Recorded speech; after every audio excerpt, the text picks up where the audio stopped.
air fried garlic bread, just something simple I do when I've got some leftover pizza dough that needs using up. You can roll it out, load it up with your favourite garlic, olive oil and parsley, and just dump it in the air fryer, and it's quick and easy and perfect for supper.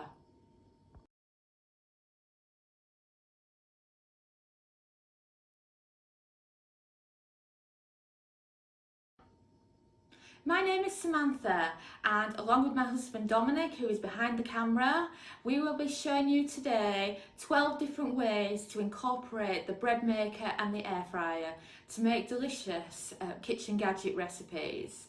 We are big fans of the bread maker dough, and what we like about the dough is how you can transform it for the air fry recipes, or just keep it as dough, or just make it to use some bread.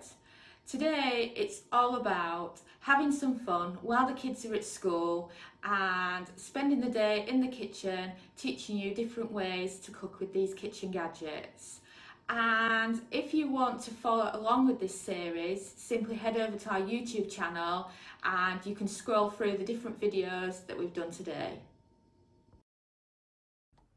So this air fry garlic bread recipe actually happened by accident. I am obsessed with saving money and making whatever I can from leftovers. I was making some air fryer pizza for Dominic in my favourite little pizza pan. But the thing about it was that when I did it, I had half the dough left over. So what I did is I filled another one that was identical to that one in size, and made this cute, lovely little garlic bread, and it was absolutely delicious. And what I loved about it was that it came out perfectly. It didn't need greasing or anything, and it was just a perfect use for a supper.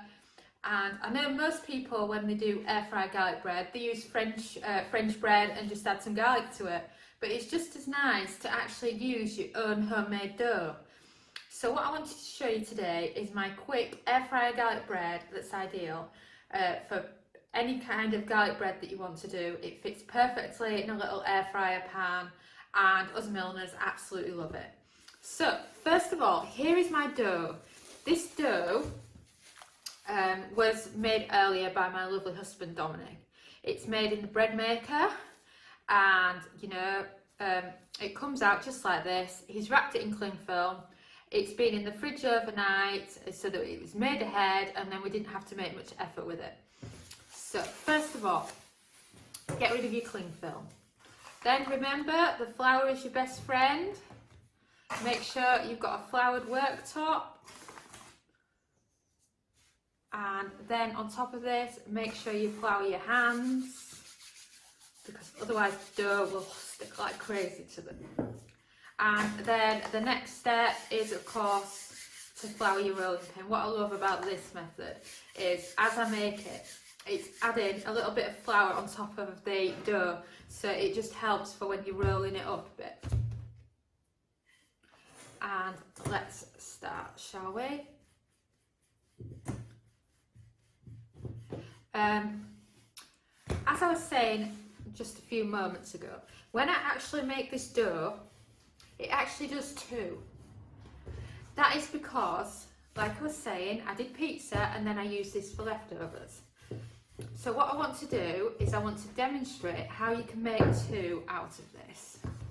So can you see that lovely dough there? As you can see, such a wonderful dough. I absolutely love the dough that my husband makes in the bread maker. I think it actually came originally from a Saturday kitchen recipe, because me and my husband, when we lived in England, we used to always watch Saturday Kitchen on a Saturday morning.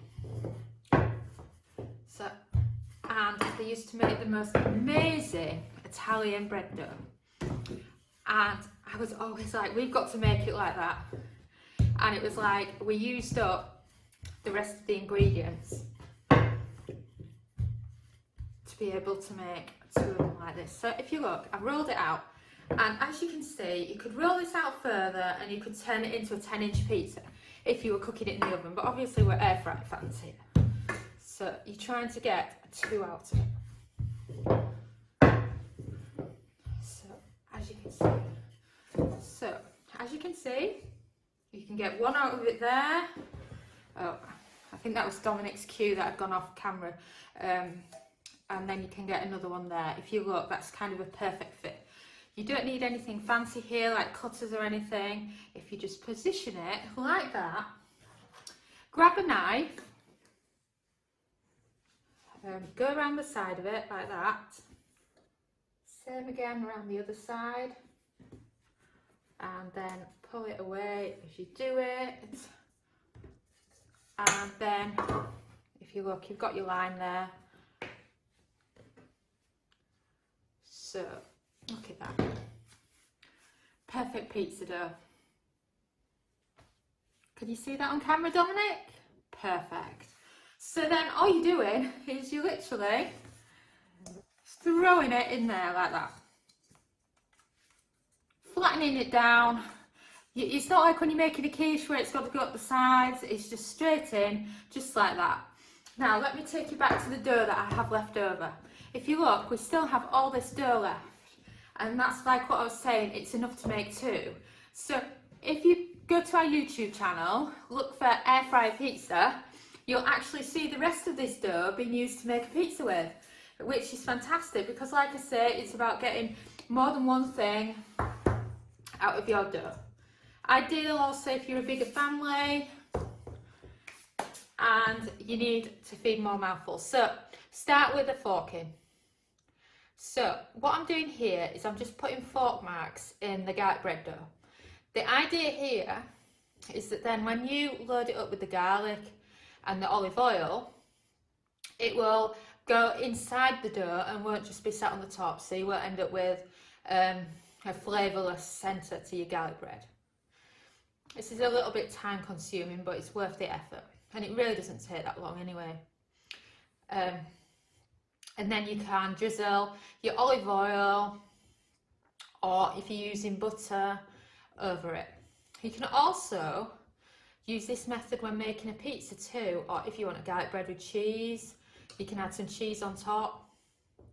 Though do note, when you're doing the garlic bread in the air fryer, it does have a brown colouring to the top of it because of how close the dough is to the air fryer cooking from the top. I started off with a longer cook time and realised that I needed to go down slightly because otherwise it just looked so burnt on top. And I know some people have an issue, don't they, when there's colour to the food that they weren't expecting.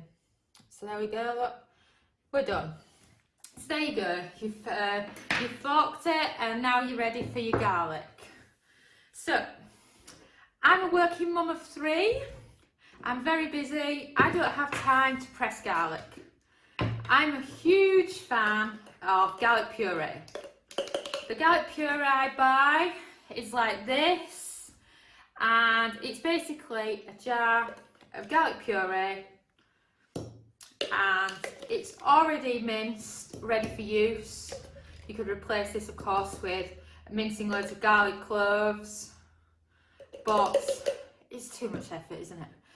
You know, if you have a look at that there, you will see, imagine how long it would take you to actually peel and mince that much garlic in the real world. You know, you're much better off grabbing some garlic puree. We always have a jar of it in our fridge. You know, we live on the Mediterranean, so everything's about the garlic. And then what we'll do is we'll add garlic, puree, some oregano, and extra virgin olive oil. That's all you really need when making your own garlic bread, and then you would just mix it together, and then if it feels a bit too thick, because I very rarely measure, I'm married to a chef, they teach you not to measure, they just teach you to go with your gut instinct. And I found that when we first started Recipe This, Dominic would have done a recipe with me, and I was like, you haven't given me the measurements. I can't do this recipe without measurements. And I've realised now that I do the same. So focus on mixing it round a bit. And you want to go with something that's not too thick, that would easily go into the little sections. So that's the amount that I use, and like I say, I don't really measure, I just kind of check, and now I feel like in that there's not enough oregano, so I'm just going to adjust the oregano a little bit, and you can always add a sprinkling of oregano on the top if you need to. So then once you've done that, you want to pour it all onto your dough, and then kind of make sure that it's all on there and getting well covered. You don't want to end up with one bit with loads and another area with too much. I also find it's actually easier with your hands, and very much when I'm cooking for the air fryer, I'm always using my hands. I see other people doing recipes for things like chickpeas, where instead of tossing it with the hands, they're tossing the ingredients with a spoon, and I just feel like it never quite gets everywhere, and you always end up with patches that aren't seasoned. So as you can see, we've got a nice mixture there of the garlic. You might also be wondering, why am I not using butter? Well, the reason I don't use butter is because it's so much easier to mix olive oil. Olive oil is better for your health, and you'll find that on the Mediterranean, in countries like Italy, France and Spain, they choose olive oil over the butter. So now it's time to get the garlic bread in the air fryer. As you can see, this container is the perfect size for our Philips Air Fryer XL. What I suggest is, if you're new to this, is that you check what size fits your air fryer, because it's usually either a 7-inch pan, an 8-inch or a 6-inch. And then place it in the air fryer. Now for temperature and time, we're looking at 10 minutes at 160 Celsius, 320 Fahrenheit. The reason for this time and temp is that I've tried it before on 180, and the pizza or the garlic breads that I've done those kind of recipes with are too dark on top. So this keeps it nice and light, and the cook time is longer of course, but it's stopping it from getting burned. So we're waiting for the beep, and there it is. Shall we check on the air fryer garlic bread and see if it's any good, shall we? Right, it's finished beeping, and you've got perfect garlic bread. As you can see, it's risen a little bit because of the way the bread cooks, but it's not over brown, it's not overcooked, and it's just perfect. And we just love it like this.